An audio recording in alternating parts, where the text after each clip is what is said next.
Bem-vindo ao Conto até você dormir. Deite-se, respire fundo e deixe que a calma da noite tome conta de você. Antes de começarmos, me conte, que horas e onde vocês estão assistindo este conto? E não se esqueça de se inscrever no canal para acompanhar todas as próximas histórias. Hoje, viajaremos até o Brasil do século XVIII, em uma época de ouro, impostos pesados e sonhos de liberdade.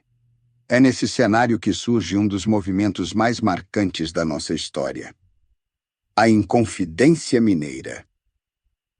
Feche os olhos por um instante. Respire o ar frio que desce das montanhas. Estamos em Vila Rica, que mais tarde se chamaria Ouro Preto, no coração das Minas Gerais, no final do século XVIII. As ruas são íngremes e de pedra, as casas brancas com janelas verdes, as igrejas com frontões talhados por mestres que parecem conversar com o céu.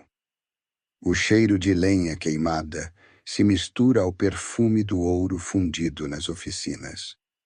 O sino da matriz marca as horas e parece avisar: um tempo novo quer nascer. Mas as correntes do velho mundo ainda rangem. Caminhe comigo pela ladeira que leva a uma casa discreta. A porta de madeira range. Lá dentro, uma sala com chão de tábua encerada, uma mesa comprida iluminada por velas. O fogo na lareira crepita devagar. Sobre a mesa, mapas das serras, listas de impostos, pequenos sacos de pó dourado. Homens se reúnem em voz baixa. Alguns são poetas, outros são magistrados. Outros conhecem os caminhos do ouro, como quem conhece as linhas da própria mão. Entre eles, um alferes de olhar vivo e inquieto, chamado Joaquim José da Silva Xavier. Muita gente o chamaria mais tarde de Tiradentes. Mas aqui, nesta noite, ele é um homem entre homens, tremendo entre a raiva e a esperança.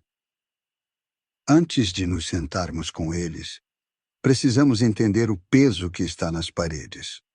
Durante décadas, a mineração trouxe fartura e brilhos de festa.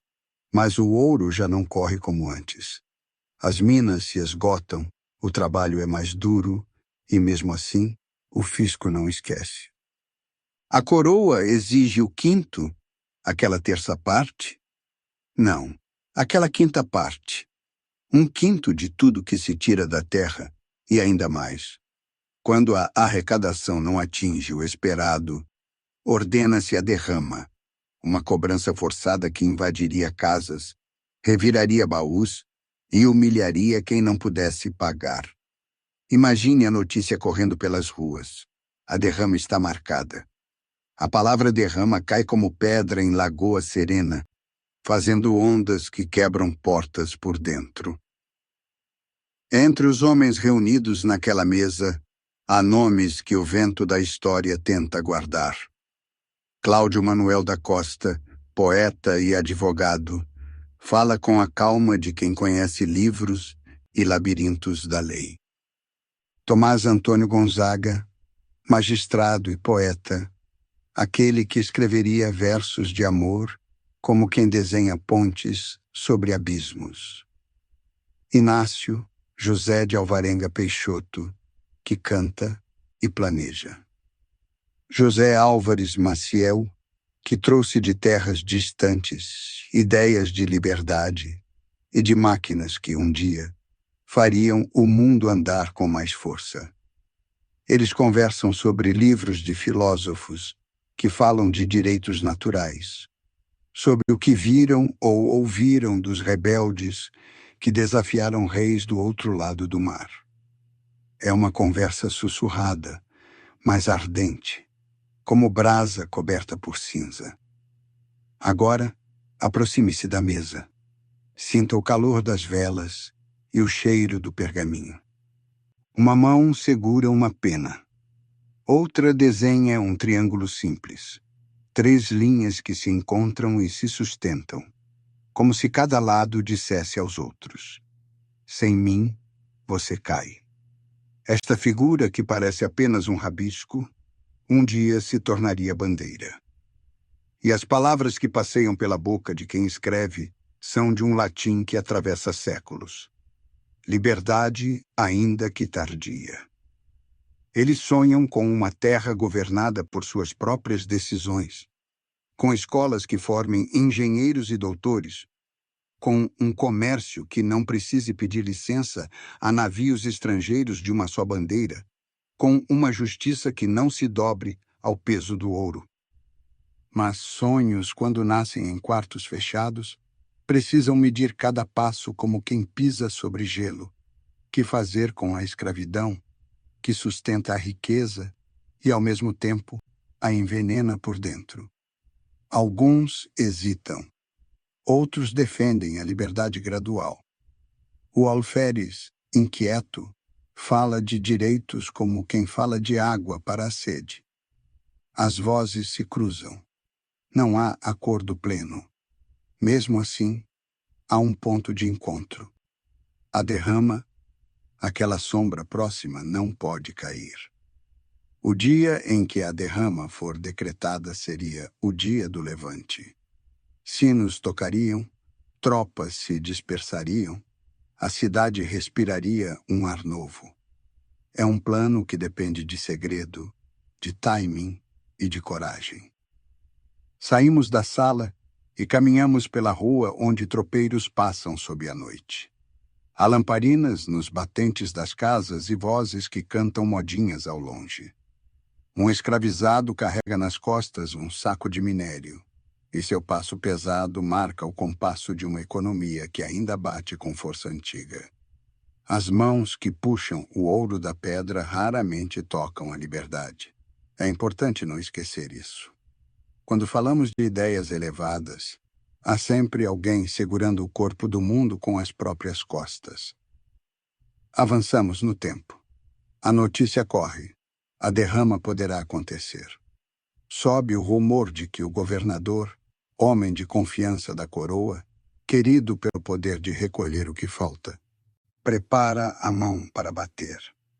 Imagine as lojas fechando mais cedo, as conversas apressadas nos corredores das igrejas, o medo que se esconde sob a roupa domingueira. Na mesma sala de madeira, as vozes dos conspiradores se tornam mais agudas. Há quem sugira que se convoquem milicianos, há quem peça que se negocie. O alferes fala alto, aponta para a janela, como se a rua fosse testemunha. Ele parece acreditar que, se o grito for forte, as próprias pedras das ladeiras descerão para ajudar. Agora, entre comigo numa botica de Vila Rica. Nas prateleiras, frascos com rótulos elegantes, vidros que guardam unhas de séculos. Lá dentro, 2 homens conversam sussurrando. O boticário encosta o ouvido na porta para ter certeza de que ninguém escuta. Eles falam de pólvora, de cartuchos, de como se poderia desarmar guardas sem disparar primeiro. Falam de como os sinos das igrejas seriam o sinal, todos tocando ao mesmo tempo, um coro de metal chamando o povo às ruas. O plano se desfaz e se refaz conforme o vento. Quando se vive sob um teto que range, cada passo é um arriscar de ossos. No entanto, há algo que escapa por uma fresta. Em todo movimento humano há vaidade, medo, necessidade. Um homem endividado com o fisco, sentindo o peso do cobrador à porta, vê nos conspiradores uma saída. Ele se aproxima do poder e sussurra nomes, lugares, datas. O segredo, que deveria ser pedra no fundo do poço, sobe à flor da água. O governador acende velas sobre um mapa e aponta caminhos. Escreve cartas. Ordena vigilância. O medo muda de casa. Agora é o medo dos conspiradores que ganha pé. Voltemos à sala. O ar está mais pesado. As velas queimam mais depressa. e as conversas apertam o espaço entre as palavras. Há olhares que não se cruzam. A notícia chega como se chegasse uma tempestade. A derrama tão temida foi suspensa por hora. Não é alívio, é armadilha. O poder prefere desarmar o ansioso pela falsa calma. Portas se abrem de madrugada. Passos firmes sobem escadas. Mãos pesadas batem no ombro de poetas e magistrados. Primeiro, o silêncio. Depois, o barulho de ferros se fechando. Somos levados para outros cômodos. Não mais salas de madeira bem enceradas, mas celas úmidas com paredes que parecem suar. O som dos passos de soldados marca as horas. Em mesas de madeira grossa, escrivães copiam o que ouvem, e o que ouvem nem sempre é o que foi dito. O processo que se abre recebe um nome que parece o próprio peso da justiça: os autos. Ele avança como uma carroça carregada, lenta e inevitável. Perguntas, respostas, suspeitas, contradições. Há quem não suporte o peso. Há quem se quebre por dentro. Numa tarde de vento frio, um corpo é encontrado no chão de uma cela. Dizem que foi suicídio. Muitos choram sem voz. O mundo de letras e amizades se desmancha como papel ao fogo. O alferes, aquele que feria a noite com sua ansiedade luminosa, é levado a interrogatórios e volta cada vez mais magro, com a barba por fazer e os olhos acesos.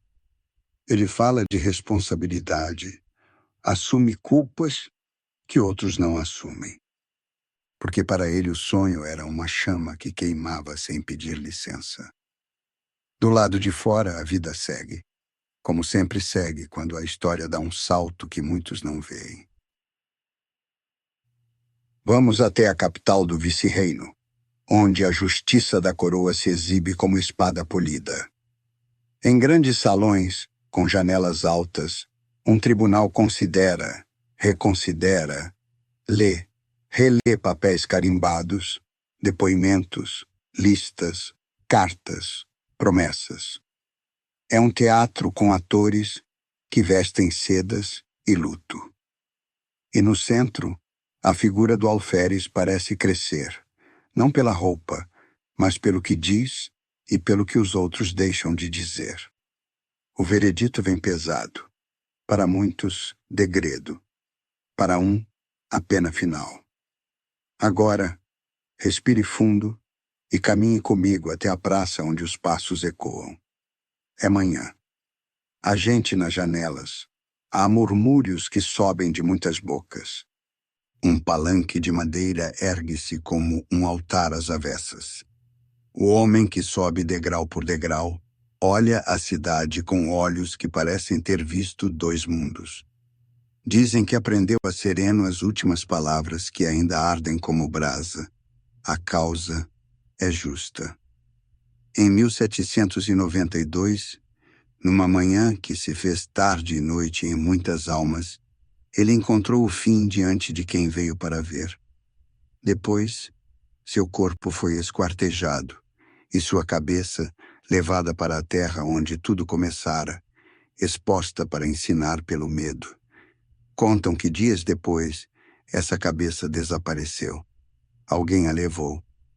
Talvez alguém que entendeu que, às vezes, a memória precisa ser protegida do espetáculo. Não pense que a história termina ali, naquele palanque, naquela rua. A história raramente termina quando um corpo cai. Ela se alonga como eco e muda de roupa através dos anos.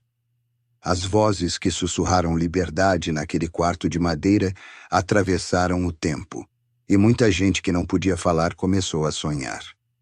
Minas Gerais guardou um triângulo vermelho em seu coração, e por trás do latim grave pulou uma frase simples, quase coloquial. Liberdade, ainda que tardia. O sonho de escolas, de estradas, de um governo que prestasse contas ao povo, demorou, andou em marcha lenta, tropeçou, mas não apagou. Volte comigo às igrejas de Vila Rica. Olhe para o ouro esculpido nos altares que brilham mesmo quando a vela se apaga. Ali, um artista chamado Antônio Francisco Lisboa, a quem chamavam de Aleijadinho, deixou formas que parecem ter nervos. Enquanto os conspiradores traçavam planos, as imagens daquela fé trabalhavam no imaginário de um povo que precisava de consolo e coragem. O mundo da arte e o mundo da política são vizinhos de parede. Às vezes, um escuta a conversa do outro sem que percebam. Agora, abramos uma janela para o mundo do trabalho. Em uma mina lá no fundo, o som das picaretas ressoa como um relógio que bate sem parar. Homens e mulheres escravizados carregam cestos, cantam baixinho para manter o passo, e cada pedra retirada é uma promessa e um cansaço. Eles não foram convidados para as reuniões de mesa grande, mas sem eles, nem o ouro teria brilho, nem a cidade teria escala. A liberdade sonhada no alto da serra tinha chão de barro e suor. Isso não diminui a beleza do sonho, apenas mostra o quanto ele precisava ser maior. Percorra as ruas outra vez. Sinta que o tempo está mudando. Notícias de além-mar chegam em navios que atracam depois de cruzar o oceano por semanas. Fala-se de povos que se erguem, de direitos pronunciados como palavras novas, de reis que sentem o trono tremer. Esses rumores não são de todo exatos, mas ajudam a formar um clima em que a obediência cega começa a parecer uma roupa velha. Em Vila Rica, as esquinas ganham selos invisíveis de expectativa. E na casa onde as velas acesas iluminavam mapas, os homens que ainda não foram presos continuam discutindo como se um nó estivesse posto entre o medo e a esperança. Talvez você se pergunte, por que não deu certo? O plano parecia ter lógica. Havia gente instruída, havia jovens inquietos, havia sinais combinados. Mas revoltas não acontecem somente com papel, tinta e coragem. Precisam de mais gente, precisam de alimento, de soldados que mudem de lado, de camadas populares que abracem a causa como se fosse o único cobertor numa noite fria. A verdade é que o movimento ficou muito nos salões e pouco na praça. As portas não abriram com o mesmo ritmo. O segredo se quebrou cedo, e a máquina do poder foi mais rápida em montar a armadilha do que os conspiradores em acender o estopim. No entanto, não subestime o que foi sem ter sido inteiro. Uma ideia, quando é justa, forma raízes em silêncio. O que esses homens fizeram foi erguer o primeiro pilar de uma ponte que outros terminariam. Nas décadas seguintes, o país atravessaria noites e dias turbulentos. E aquele nome, que um dia foi apenas o de um alferes inquieto, viraria símbolo, canto de escola, rosto em estátua. Lembrança de que há sempre um preço para tentar mudar o chão em que se pisa.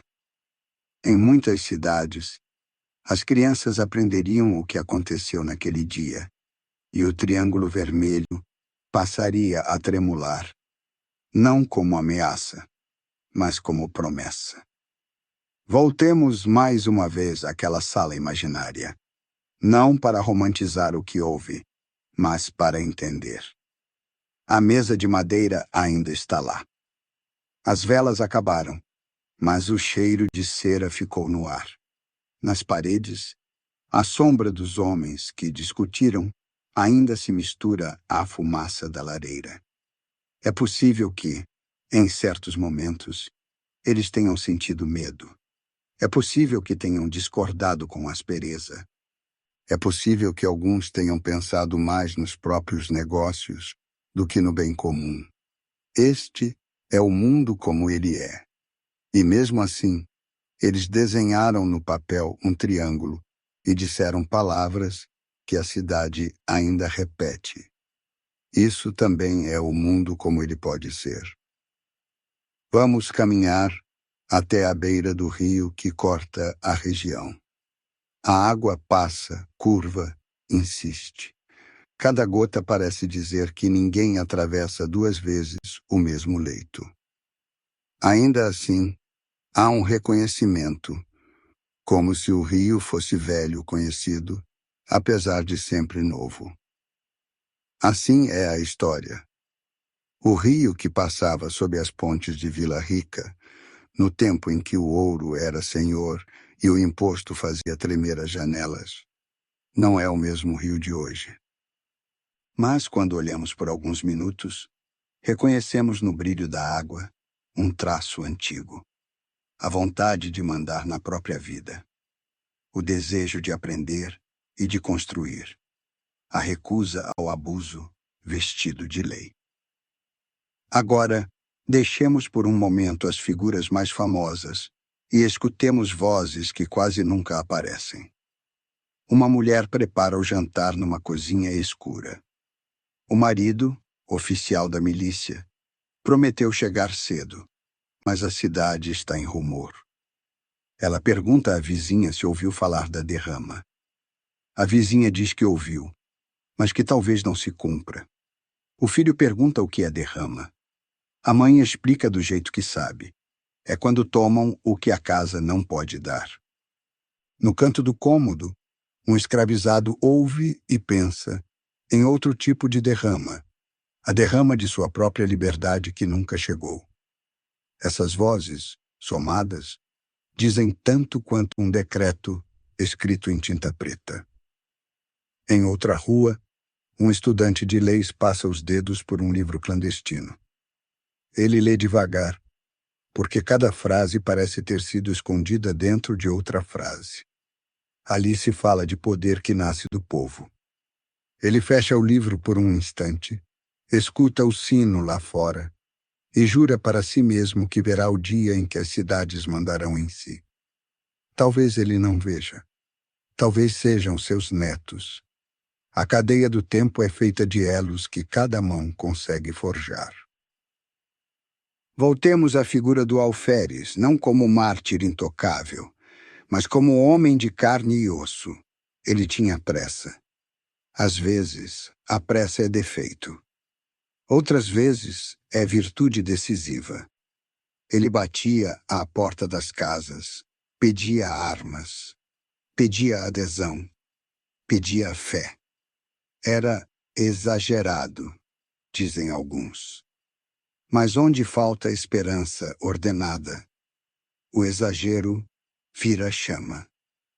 No interrogatório, ele assume para si mais culpa do que talvez tivesse. Isso não o inocenta de tudo.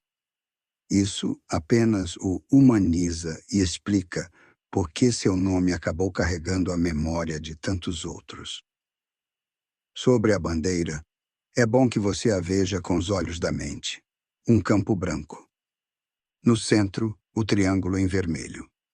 É um desenho simples, como são simples as marcas que sobrevivem. Ao redor do triângulo, a frase que nos chama até hoje. Liberdade ainda que tardia.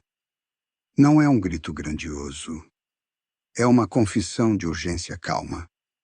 Ela não promete um milagre de instante. Ela pede que não se desista do que é justo, mesmo quando parece que o justo só chegará depois. Agora, nos aproximamos do fim desta caminhada, mas não da história. Pense no ano em que a sentença foi lida. 1792. Pense em quantos relógios marcaram horas nas paredes da cidade, em quantas mães rezaram por seus filhos, em quantas cartas foram escritas e nunca chegaram. O Estado puniu com força exemplar. Quis que todos vissem, sentissem o gosto do medo e desistissem de qualquer propensão à rebeldia. Mas a pedagogia do medo costuma ter prazo. Ela funciona por um tempo. Depois, o que ela tenta esmagar volta pela porta dos fundos, com mais persistência. Foi assim aqui. O encontro de ideias nascido naquelas salas não desfez-se com um golpe de espada. Ele apenas mudou de esconderijo, passou a morar em bibliotecas, em conversas das esquinas, em canções de trabalho. Anos depois, outras vozes se ergueram. O país criou novos caminhos e rompeu com velhas amarras. O nome de Joaquim José da Silva Xavier já não era apenas o nome de um alferes julgado e condenado. Era o nome de uma intenção que atravessou décadas. A cidade que o viu nascer como símbolo passou a celebrar o dia em que ele foi morto como um dia de velas acesas para a memória e de compromisso com um futuro menos desigual. Antes de nos despedirmos, vale voltar àquela cozinha escura de que falamos. Agora, a mesma mulher, mais velha, fala para os filhos de um tempo em que se vivia com medo da porta arrombada pela cobrança. Ela conta que ouviu dizer que uns homens se reuniram na Casa Grande para impedir que essa humilhação caísse sobre as famílias. Ela nunca soube todos os nomes, mas guarda um triângulo rabiscado num papel velho. Isso basta, porque às vezes a história não precisa de todos os detalhes para manter acesa a lamparina que guia nossos passos. Se você alguma vez for à Vila Rica, que hoje atende por outro nome, e guarda seus casarios como quem guarda porcelanas raras, suba as ladeiras com calma. Entre nas igrejas, encoste a mão na pedra fria. Imagine as vozes que circularam por ali. Pense no cheiro de lenha e no ouro que brilhava ao calor da forja. Lembre-se de uma sala com lareira, de uma mesa com velas, de uma pena desenhando um triângulo. Lembre-se de que a história não é feita de gigantes que andam sozinhos, mas de gente que, diante do peso do mundo, escolheu dizer não ao que humilha e sim ao que liberta. Agora, por fim, sente-se de novo ao lado daquela mesa de madeira. Os lugares dos conspiradores estão vazios, mas você pode ouvi-los. Cláudio Manuel da Costa recita versos com voz baixa, como se estivesse pedindo desculpa por ainda acreditar na beleza. Tomás Antônio Gonzaga desenha no ar uma linha de futuro que liga um tribunal severo a uma praça livre. Inácio José de Alvarenga Peixoto marca com o ritmo dos dedos um compasso de marcha. José Álvares Maciel fala da necessidade do estudo, das máquinas, das coisas novas que poderiam dar ao povo não apenas pão, mas dignidade. E o alferes, Joaquim José da Silva Xavier, talvez bata na mesa com a palma da mão e diga de novo que a causa é justa. As velas se apagam aos poucos. O calor da lareira vira lembrança. A noite lá fora está cheia de estrelas que ninguém consegue contar. É para elas que eles olham. E é para elas que nós também podemos olhar, se quisermos que a liberdade, ainda que tardia, encontre mais cedo o nosso chão.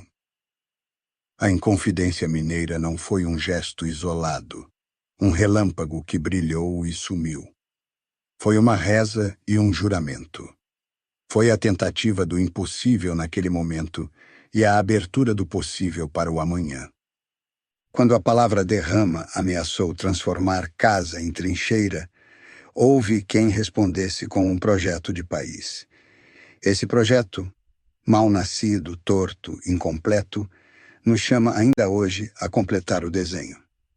Que a memória dessa sala, dessas vozes, dessa caminhada pelas ladeiras e igrejas nos ajude a escolher, nas horas apertadas, o lado de quem quer que ninguém tenha o que é seu arrancado à força e de quem acredita que a educação, a justiça e o trabalho honrado são as 3 linhas do triângulo que sustentam uma terra livre. Saindo pela porta, as dobradiças gemem como quem não quer se separar de nós. Do lado de fora, a lua passa por trás da torre da igreja e a cidade respira em silêncio. O vento leva o som do sino até longe, por vales e serras. Você leva consigo uma história que, mais do que passada, é desafio. E quando ouvir por aí que liberdade é palavra difícil de vestir no cotidiano, lembre-se de como ela soou naquela sala. Não foi grito vazio, foi promessa de cuidado. Que esta promessa não tarde no nosso tempo. Obrigado por ouvir esta história até o final. Inscreva-se no canal. Conto até você dormir para não perder os próximos contos. E me diga nos comentários qual tema histórico você gostaria de ouvir aqui. Boa noite e até o próximo conto.